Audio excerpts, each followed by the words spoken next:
Text books, note books, స్టేషనరీలను ప్రభుత్వ నిబంధనలకు విరుద్ధంగా విక్రయిస్తున్న ప్రైవేట్ పాఠశాలలపై చర్యలు చేపడతామని జిల్లా ఉప విద్యాశాఖ అధికారి వెంకటేశ్వరరావు తెలిపారు. నిబంధనలకు వ్యతిరేకంగా పాఠశాల ఆవరణలోనే పాఠ్య పుస్తకాలు, నోటు పుస్తకాలు తదితర స్టేషనరీని విక్రయిస్తూ విద్యార్థుల తల్లిదండ్రులను అడ్డుగా దోచుకుంటున్న డాక్టర్ కేకేఆర్ గౌతమి పాఠశాలపై చర్యలు తీసుకోవాలని ఎస్ఎఫ్ఐ డిమాండ్ చేసింది.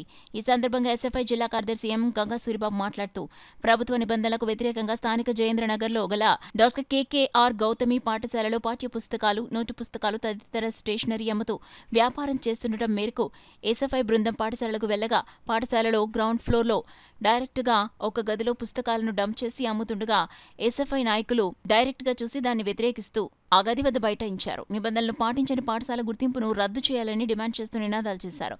ఎస్ఎఫ్ఐ బృందం సుమారు 4 గంటలకు పైగా అక్కడ బైఠాయించి ధర్నా చేయడంతో ఎట్టకేలకు డివైఈఓ వెంకటేశ్వరరావు అక్కడికి వచ్చి పుస్తకాల స్టేషనరీ ఉన్న గదిని పరిశీలించి సీజ్ చేయడం జరిగింది. అనంతరం డివైఈఓ వెంకటేశ్వరరావు మాట్లాడుతూ నిబంధనలు పాటించని కారణంగా డాక్టర్ కేకేఆర్ గౌతమి పాఠశాల యొక్క పుస్తకాల స్టేషనరీ ఉన్న గదిని తాళం వేయడం జరిగిందని, ఈ విషయంపై జిల్లా విద్యాశాఖ అధికారి కలెక్టర్ దృష్టిలో పెట్టి నిబంధనల ప్రకారం డాక్టర్ కేకేఆర్ గౌతమి పాఠశాలపై చర్యలు తీసుకోవడం జరుగుతుందని అన్నారు. ఈ కార్యక్రమంలో ఎస్ఎఫ్ఐ జిల్లా సహాయ కార్యదర్శి కె మణికంఠ, నగర కార్యదర్శి వాసుదేవ్, కాకినాడ రూరల్ అధ్యక్షులు రాజేష్, నగర నాయకులు జయరాం, కుమార్ తదితరులు పాల్గొన్నారు. నిబంధనలకు విరుద్ధంగా పాఠశాల క్యాంపస్ లో టెక్స్ట్ బుక్లు సేల్ చేయడం అనేది చట్టరీత్యా నేరం.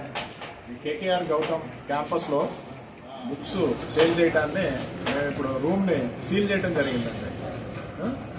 దీన్ని పై అధికారులకు తెలియజేయడం ద్వారా చట్టపరమైన చర్యలు తీసుకుంటాం.